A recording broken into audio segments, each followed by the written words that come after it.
خليني أسألك سؤال يمكن عمرك ما توقعته. هل بتمارس الجنس بشكل طبيعي ومنتظم؟ أيوه، السؤال واضح وصريح. ليه بنتكسف؟ وليه سايبين موضوع مهم زي ده يفضل تابوه؟ طيب قبل ما تجاوب اسمع للآخر، ولو شايف الكلام مش ليك تعليقات موجودة. مبدئيا الحلقة دي موجب 18، مش لأن فيها ألفاظ، لكن لأن محتواها علمي وطبي ونفسي. لو عمرك أقل من كده مش هتستفاد. اطلع دلوقتي خلينا نتكلم بعلم. هرم الاحتياجات البشرية في قاعدته في 3 حاجات: الأكل والمسكن والجنس.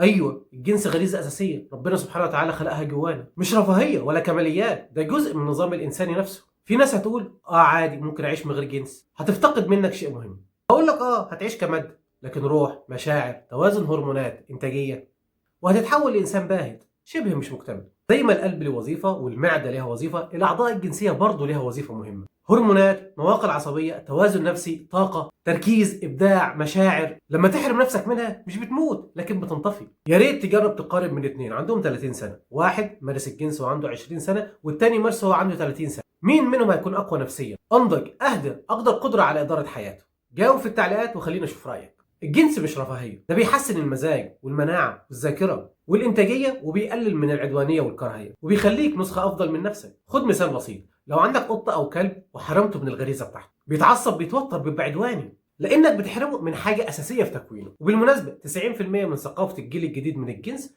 جايه من مواقع اباحيه مدمره، بتبوظ الدماغ وبتشوه العلاقه وبتكسر الشخصيه، وما عندهمش مصدر تاني. وده لاننا مش بنتكلم صح. الناس فاكره ان احنا مش بنتكلم عن الجنس لاننا محترمين.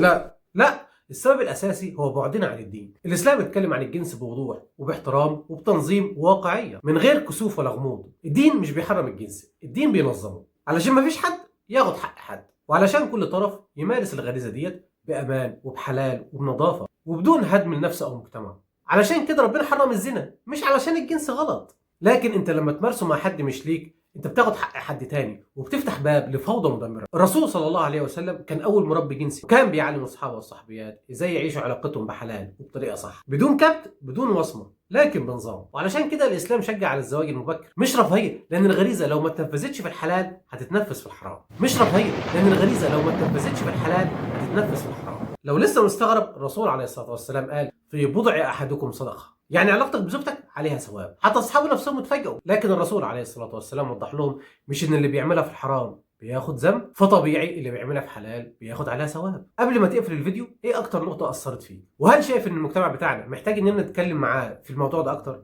اكتب رايك بوضوح من غير كسوف، ولو عندك سؤال محرج ومش لاقي حد تساله اكتبه في التعليقات او ابعته في رساله وهجاوبك لو اقدر باذن الله. اللهم صل وسلم على سيدنا محمد وعلى اله وصحبه اجمعين. انا كده خلصت. سلام عليكم.